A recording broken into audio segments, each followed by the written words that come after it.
Hello everyone, welcome to our chemistry class. Now, having learned the concept of internal energy and the first law of thermodynamics, now we are going to focus on a particular term which is known as enthalpy.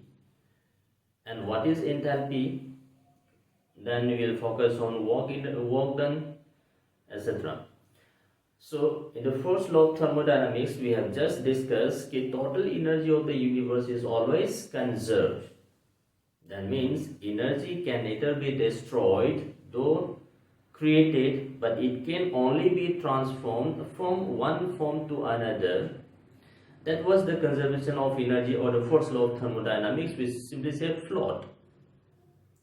That the mathematical relationship which represents the first law of thermodynamics was the change in internal energy is equals to the heat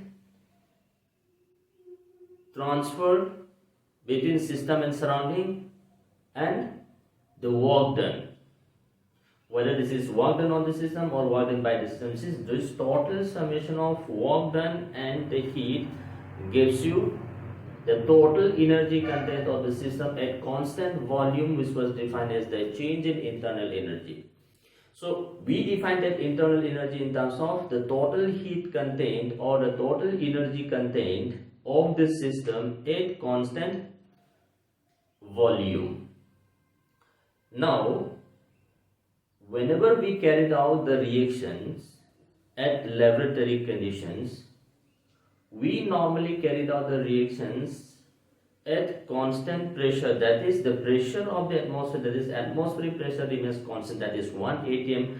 Keeping this pressure constant, we change the other parameters. We keep on heating or we keep on cooling. During this heating or cooling, volume undergoes expansion or contraction. So volume remains unchanged. Volume remains changing from time to time, but the atmospheric pressure remains constant. Now, since the process is taking place at a constant pressure, we require to define an energy term in which the pressure remains constant, and that energy term is known as the enthalpy term. So we have this term enthalpy.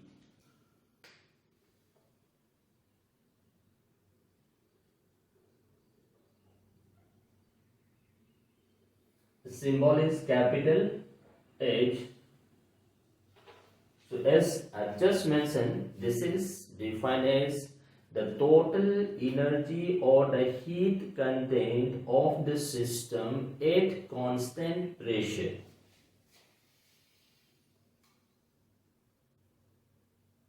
Total heat or energy contained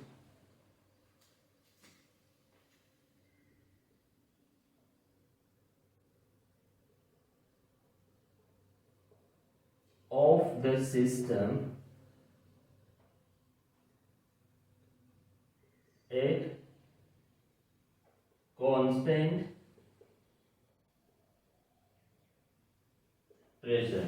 So therefore look at this, enthalpy is always defined at constant pressure, whereas internal energy was defined at constant volume.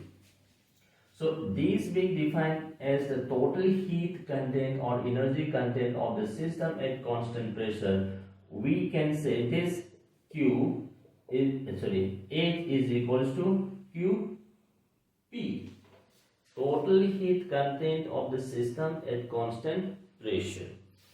Now this enthalpy, this is a state function, meaning thereby it depends on only the initial and the final state when the system undergoes change in state. It is independent of the route or the path taken for this transformation. And the second thing, this is the total or heat or energy content. This is again an extensive quantity. That is, this enthalpy term depends on the quantity or the amount of the substance, that is extensive quantity. This enthalpy being a state function, the exact or the absolute value cannot be defined, but we can only define what is the change in the state function. So look at this, we have suppose a process, this is initial state, when this changes to the final state. If the initial enthalpy was Hi, the final enthalpy was Hf, then change in enthalpy is equals to final value minus initial value.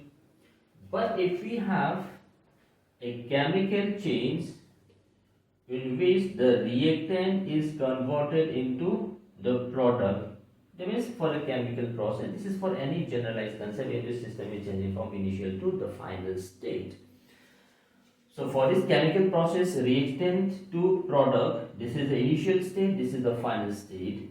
And for this enthalpy of the reactant, this is HR, enthalpy of product, this is HP. Then the enthalpy change for this reaction is defined as enthalpy of product minus enthalpy of a reactant. That is for a chemical change.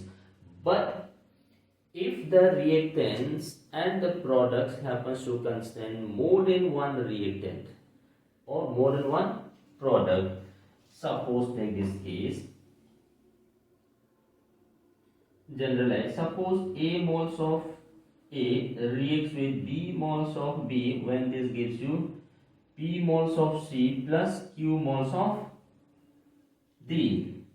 Then this enthalpy change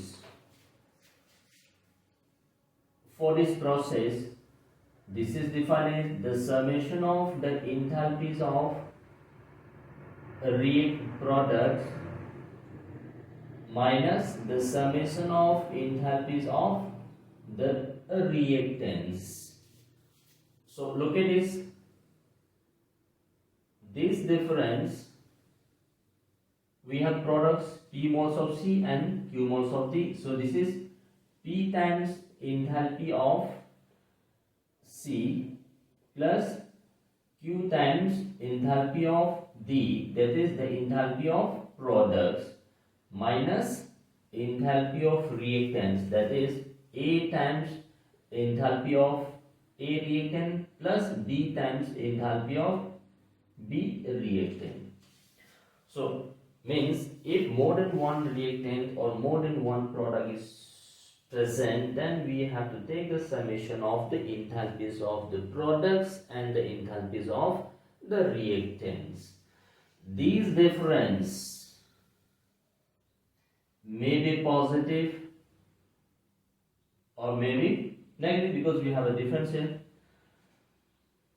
These difference, if this difference happens to be positive, we say the reaction is endothermic.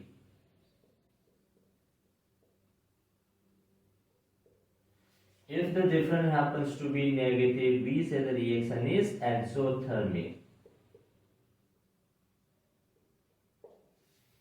So if we have this endothermic reaction, if the reaction is endothermic, that means the enthalpy of product is always greater than enthalpy of a reactant. And if enthalpy of product is greater than enthalpy of reactant, this process is known as heat absorbing process.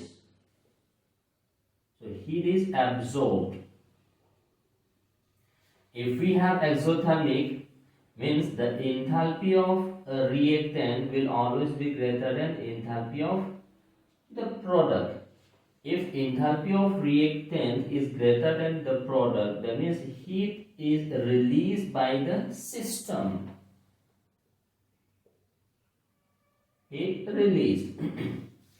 Now, if heat is absorbed, the total energy content of product is greater than the reactant. So we say the reactants are more stable than product.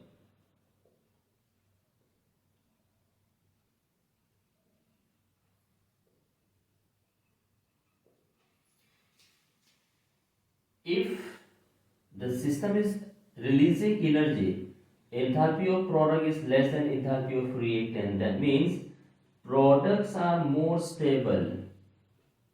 Product more stable. So based on these enthalpy change, we define this thing. So whenever we use energy in chemical process, we always define this energy in terms of enthalpy. Look at this, we have defined ionization enthalpy, we have defined electron gain enthalpy, we have defined lattice enthalpy. So all energy terms that will be defined by this term enthalpy.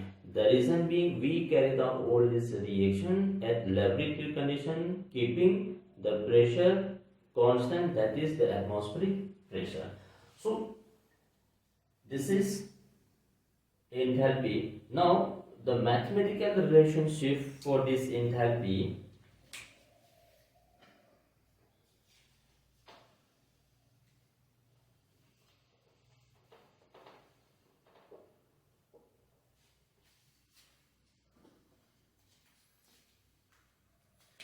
mathematically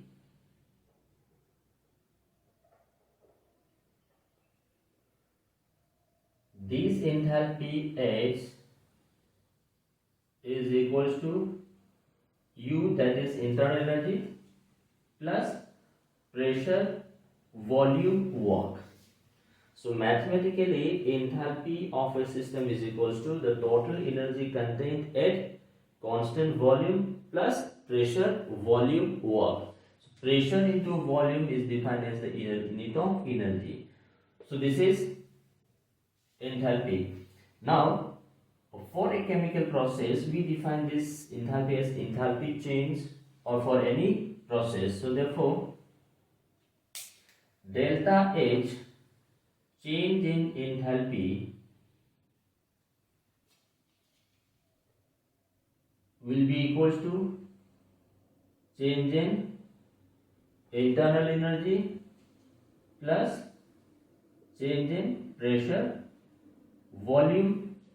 So therefore this is equals to delta U plus P, pressure. By keeping pressure, we are changing the volume, or by keeping volume constant, we are changing the pressure. So therefore look at this, enthalpy is a quantity which is defined at constant pressure. So at constant pressure, change in pressure will be 0. So therefore delta H is equals to delta U plus P delta V.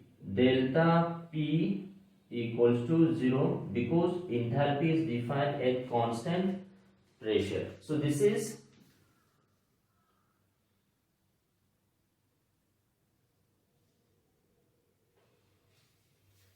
enthalpy change is equals to internal energy change plus pressure into volume change. Now look at this, since in chemical process we always deal with normally ideal case. So if the reaction happens to be an ideal case, if the process contains an ideal case in which this ideal case is transformation, changing from one state to another state, so we can modify this equation for ideal case. So let this be equation A. For ideal case,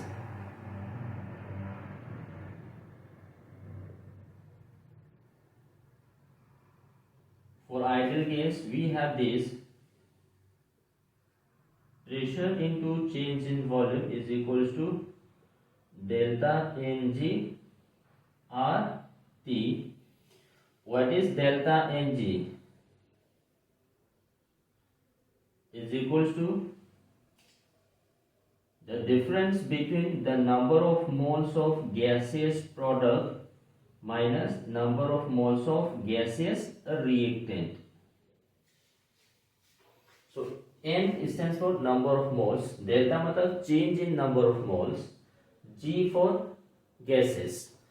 This is only for ideal case, so we have to include only for gaseous species. So difference between the number of moles of gaseous product minus number of moles of gaseous reactant, this is defined as delta Ng. Number of moles of gaseous product. This is number of moles of gaseous reactants. Now this is only for ideal gas. We can replace this pressure into change in volume by this equation. So involving this equation in equation A,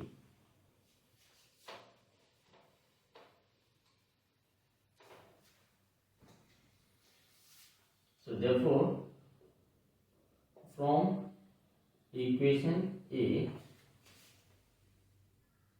delta H is equals to delta U plus P delta V is equals to delta NGRT, delta NGRT. So therefore look at this difference. So this is the relationship between enthalpy and internal energy change for a process involving ideal gas. This is only for ideal gas, so please keep this in mind. Applicable only for ideal gas. And now look at this, we have defined this delta H as heat content at constant pressure, U as heat content at constant volume. So this can also be written as, look at it,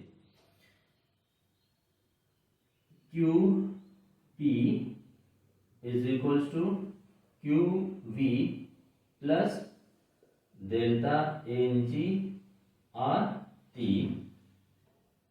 or we can say, look at this, the difference between the enthalpy and the internal energy change, that is delta H minus delta U is equals to delta NGRT, or we can say QP minus QV is equals to delta NGRT.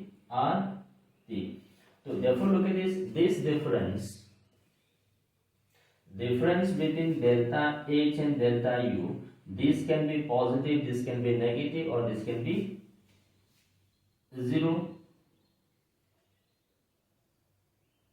So look at this, we have different cases here.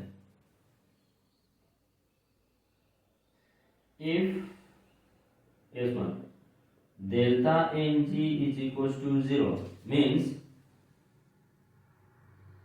number of moles of gaseous product is equals to number of moles of gaseous reactant.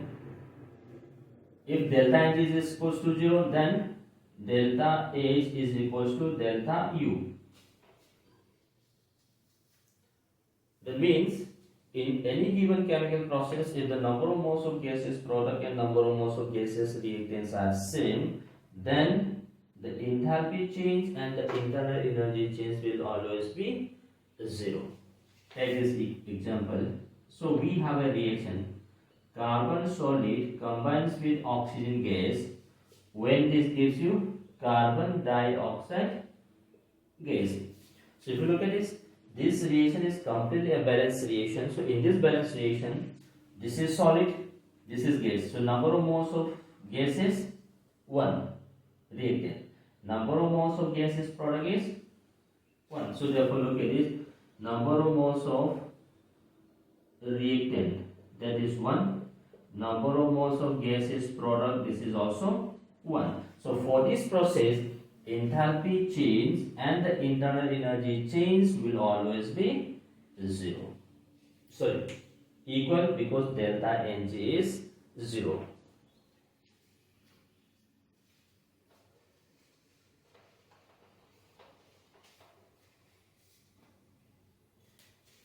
Second case,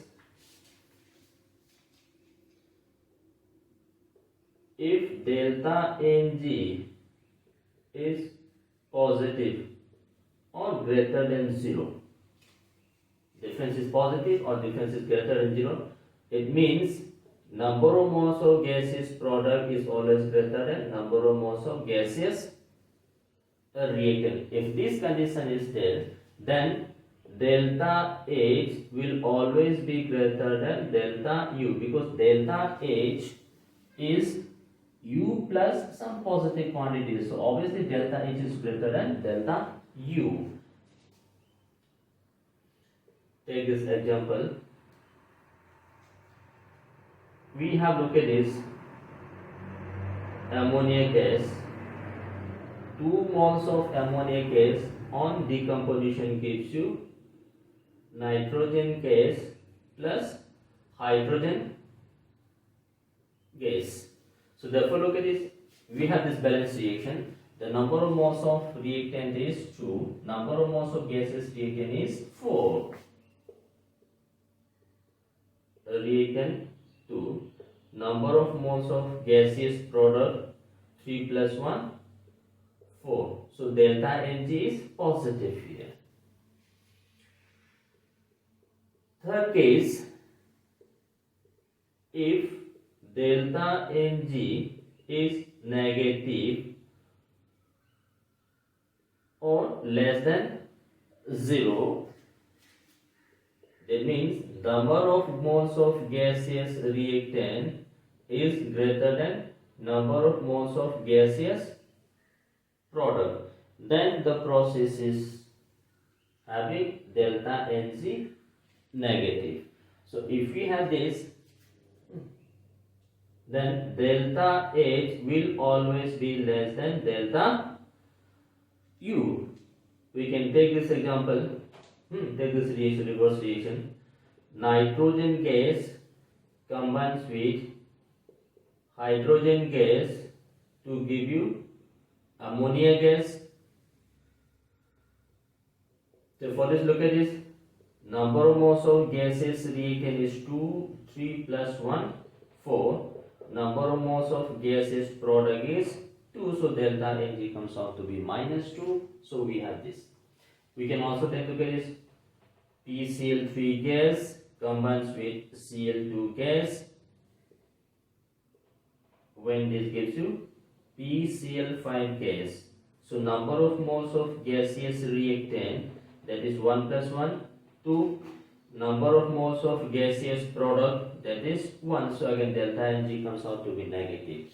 So therefore this is the relation between enthalpy change and the internal energy change for a process involving ideal gas. So for this we have to find the relation. So if internal energy and the temperature of the chemical reaction is given to, then we can easily define what is the enthalpy change. Or if internal energy and enthalpy change are given, then we can define what is the temperature at which the chemical process was taken place. Or if enthalpy and the temperature is given, then we can also define what is the internal energy change. So for this, what we have to keep in mind is the reaction should be balanced. By use of this balanced equation, we have to find the number of moles of gaseous reactant and the number of moles of gaseous product. So let me explain by use of an example here.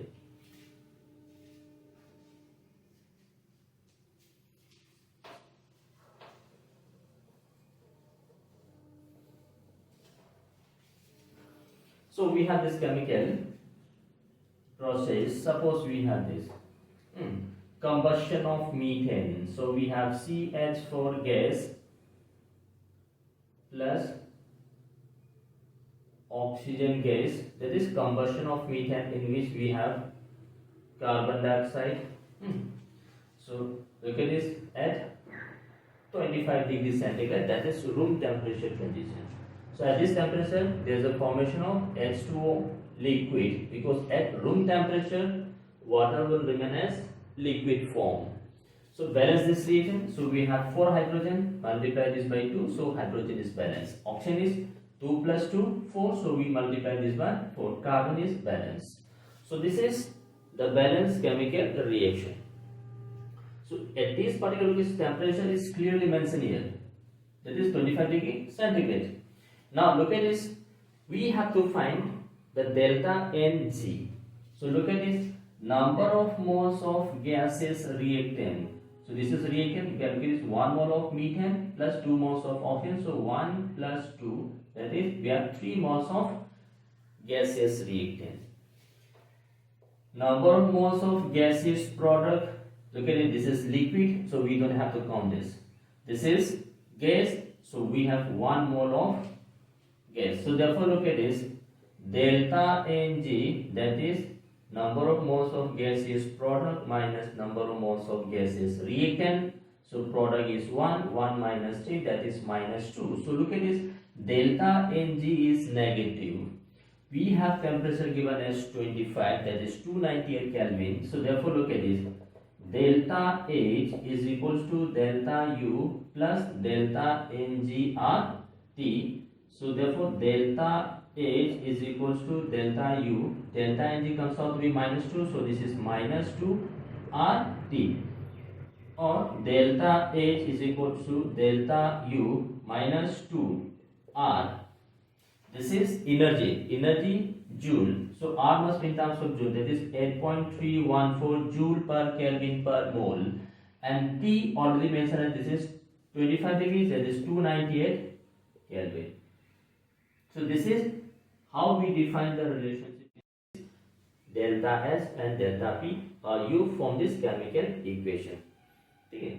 But look at this, we have to be very specific about the reaction conditions given. If the same reaction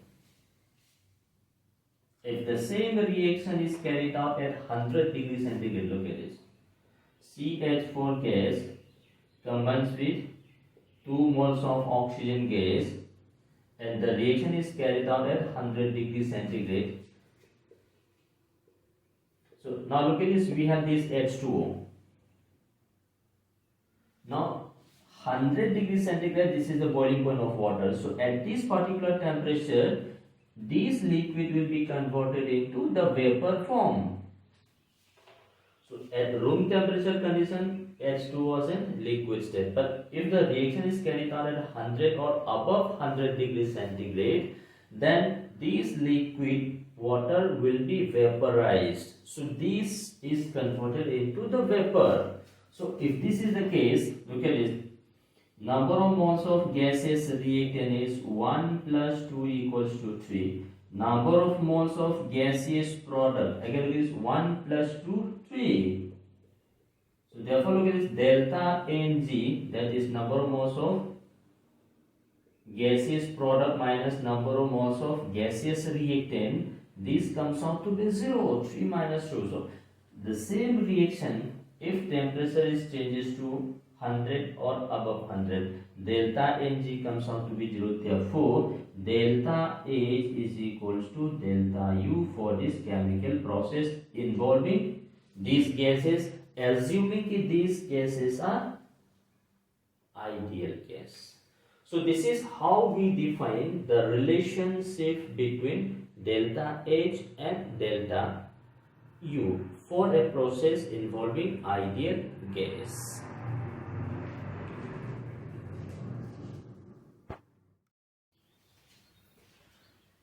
Now, having learned this, the concept of enthalpy change and the internal energy change, now we are going to define the heat capacity and the specific heat capacity. How this heat capacity can be related to the enthalpy change or the internal energy change. So the heading is heat capacity.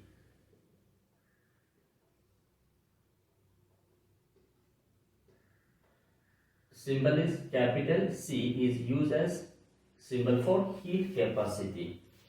Now this heat capacity is defined as the heat required to rise the temperature of a given substance by 1 degree unit.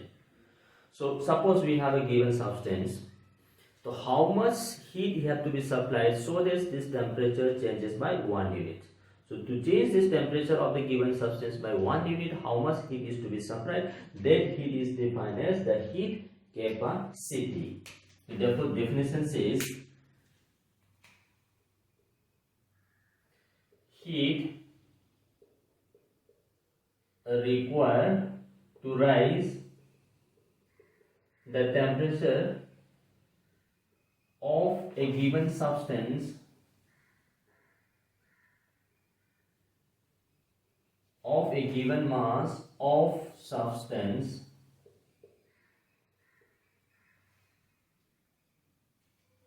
by 1 degree unit. So total change in temperature means temperature कितना increase होना चाहिए 1 unit. So इस temperature 1 unit increase करने के लिए suppose 3 to 4 या 5 to 6 या 100 to 101, तो इस 1 unit temperature change करने के लिए आपको कितना heat supply करना है? That is known as the heat capacity. So therefore this heat capacity C is defined as the total heat supplied divided by change in temperature. So per unit degree. So this is total heat supplied. This is change in temperature. So which is equals to final temperature minus initial temperature. This is heat capacity. Therefore, look at this. If the substance quantity is more, then the heat capacity will be more. If the mass of the substance is less or the amount of the substance is less, then heat capacity will be less. So therefore, this heat capacity, this is an extensive variable because this depends on the amount of substance. If the mass is more or amount is more, heat capacity is more. If the mass is less or amount is less, heat capacity is less. So this heat capacity, this is the heat capacity, total heat that must be supplied. Now, this heat capacity can also be defined by two different ways.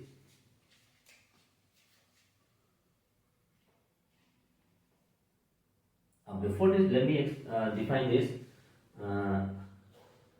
specific heat capacity.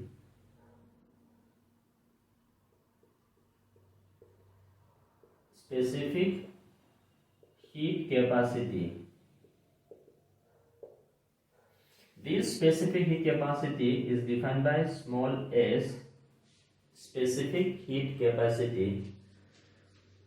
Now, specific heat capacity is the heat required to rise the temperature of 1 gram of the substance. So the mass of the substance is kept as 1 gram. So for this 1 gram of the substance, temperature should increase by 1 unit. To 1 gram substance, to increase the temperature by 1 unit, how much heat is to be supplied? That is defined as the specific heat capacity. So this is heat required to rise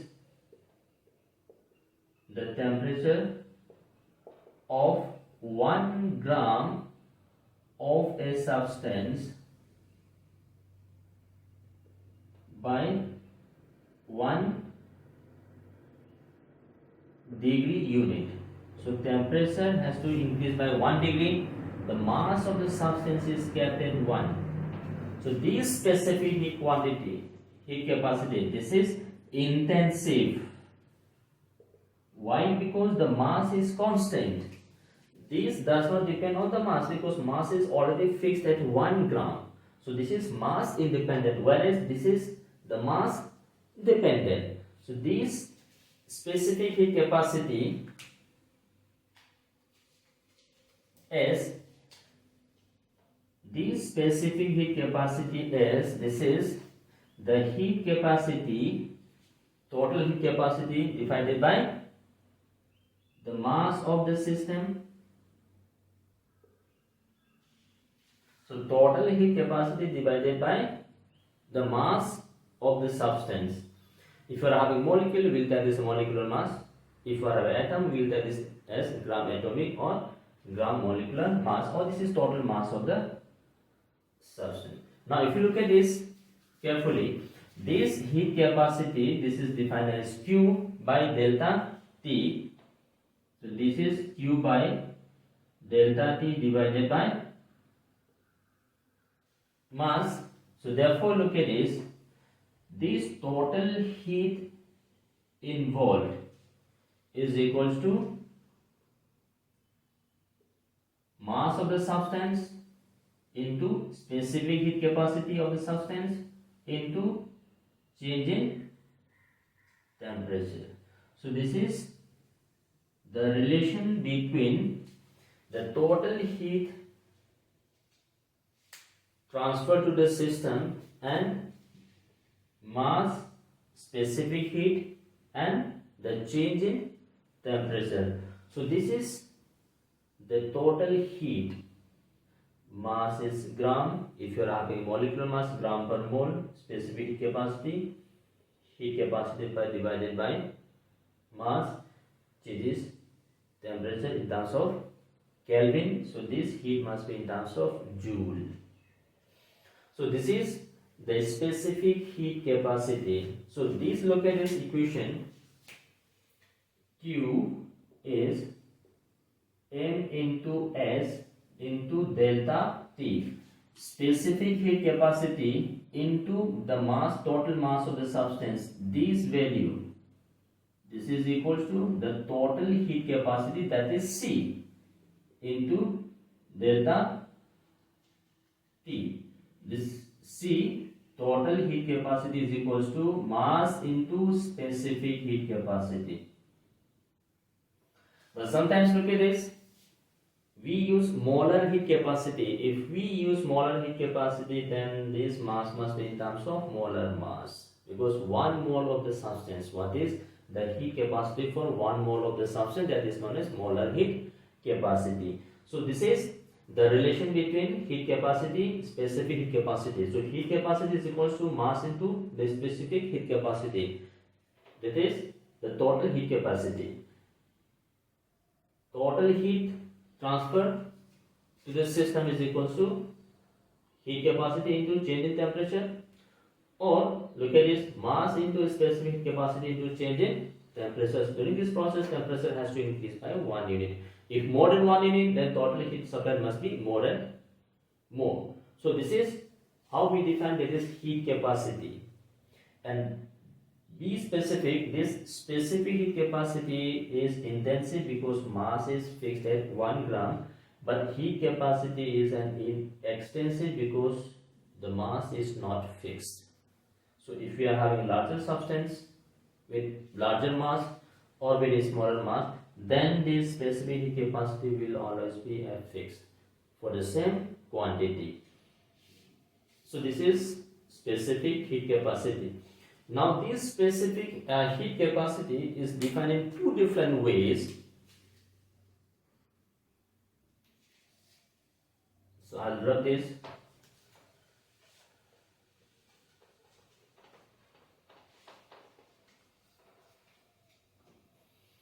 This heat capacity is defined in 2 ways, Cp and Cv. That is heat capacity at constant pressure, P for pressure. Heat capacity defined at constant pressure. Cv, that is heat capacity at constant volume.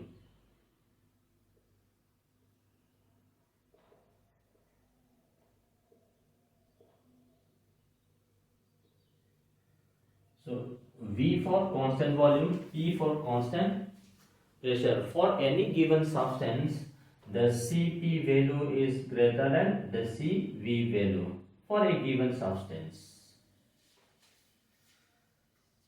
Now, this Cp, the change in heat capacity at constant pressure, this Cp is defined as the rate of variation of enthalpy with temperature at constant pressure. So delta H by delta T at constant pressure. Already we defined enthalpy is a constant pressure. So the rate of variation of enthalpy with temperature is defined as heat capacity at constant pressure. This is for a finite change. But if the change is very small, then we say this Cp is equals to dH upon dt. That is for a very small change. So if you look at this definition of Cp, the rate of variation of enthalpy with temperature, that is defined as Cp. So if you look at this, delta H, the change in enthalpy value is equals to Cp into change in temperature if we have a finite change, or dH is equals to Cp dt. So this is how we can define enthalpy in terms of heat capacity, or the relations between the heat capacity Cp and the enthalpy change. Look at it other way. Heat capacity at constant volume. So at constant volume we define as enthalpy as internal energy. So this Cp can be related to internal energy. So this Cpv is defined as the rate of variation of this internal energy with temperature. So delta U by delta T. So U is always measured at constant volume condition that we have explained earlier. This is for a finite change. For a small change, Cv is equals to du by dt. So from this we define the change in internal energy. So therefore change in internal energy is equals to Cv delta T, or for a small change du is equals to Cv dt. So this is how we relate heat capacity with enthalpy and the internal energy change. Now suppose we have a process.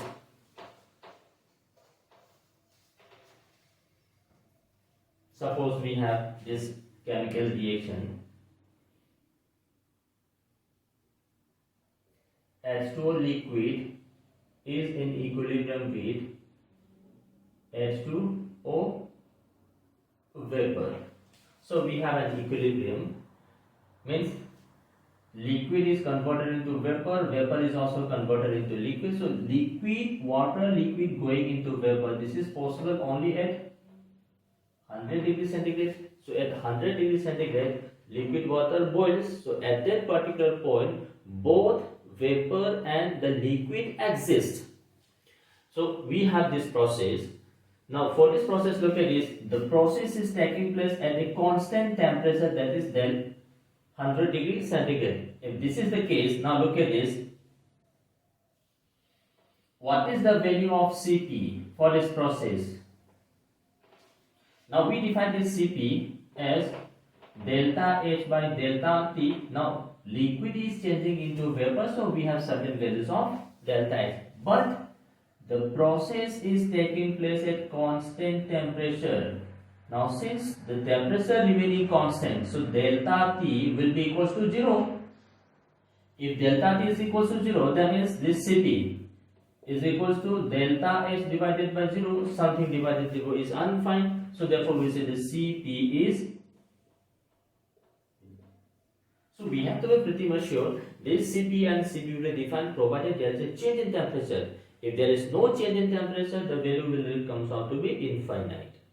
So for this liquid, water and vapor equilibrium, which is taking place at 100 degrees centigrade, that is a constant temperature, delta T comes out to be 0. So therefore Cp for this process is infinite.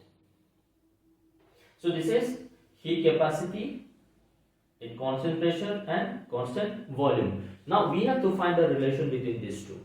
So we see the relation is exists only for the ideal gas. So we will define this relationship for ideal gas.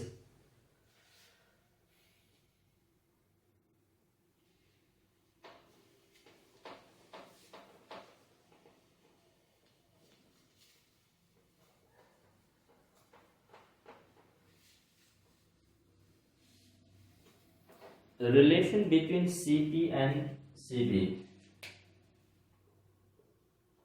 For an ideal gas,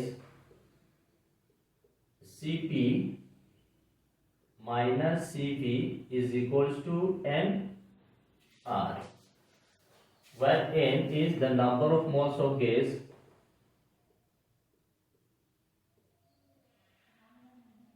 R is gas constant. This relationship Cp minus Cv is equals to nR, or we can say divide this equation by number of moles, we get this Cpm heat capacity, molar heat capacity at constant pressure means for 1 mole, minus Cvm molar heat capacity is equals to R. Both are same. This is total for N mole, this is for 1 mole. This relationship, this is known as Mayer's relation.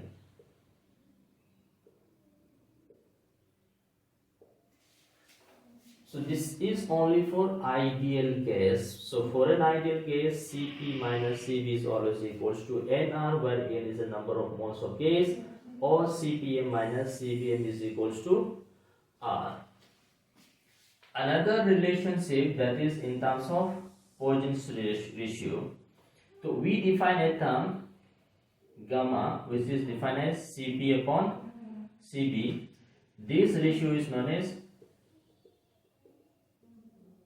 Poisson's ratio, and this gamma, which is Cp upon Cv, this value depends on the atomicity of the gas of gas dependent. So gas can be monoatomic, diatomic, or polyatomic. For these different types of gas, we have different values of gamma. Now let's see this gamma.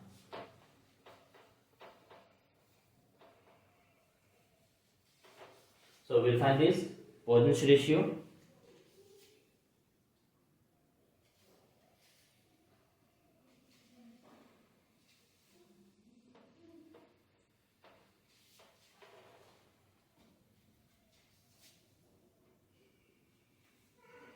Atomicity of the gas, value of Cv, value of Cp, and gamma.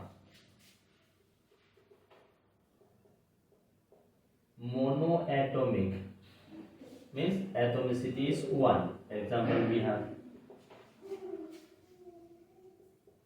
helium, neon, argon, krypton, etc. These are monoatomic. Number of atoms in the molecule is 1. Cv is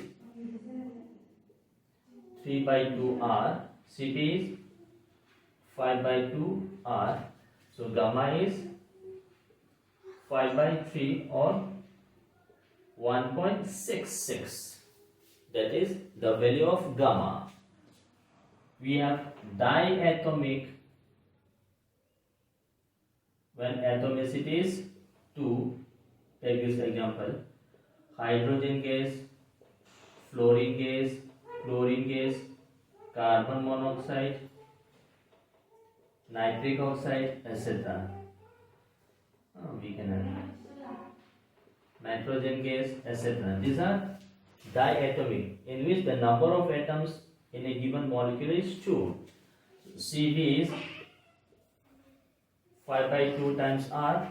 Cp is 7 by 2 times R. So the ratio gamma is 7 by 5 1.40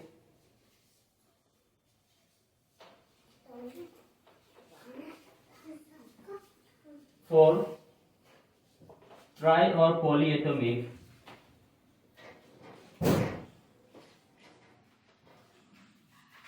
in which atomicity is 3 or greater than 3. Example, N2O, CO2, SO2, SO3, etc. These are tri or polyatomic gas. 3 or more than 3 atoms are present in a given molecule. For this, Cp is 3R, Cp is 4 times R. The value of gamma is 4 by 3, so this is 1.33. So if you look at this, if the atomicity of the gas increases, then the ratio, that is Poisson's ratio gamma, decreases. The maximum value is for monoatomic gas. For polyatomic gas, this value is 1.33. So this is how we define this Poisson's ratio. So these are all values which depends on the degrees of freedom, which is beyond the scope of this or syllabus. So we are not going into detail what is the degrees of freedom. Probably we'll study in physics. So what we have to keep in mind is this Cv and the Cp depends on the atomicity of the gas, and with this the value of Cp or Cp changes. As the value of Cp and Cp changes, the ratio gamma, Poisson's ratio, also changes. So this is how we define the relation between heat capacities at constant pressure and the constant volume. So this is all about heat capacity and the specific heat capacity.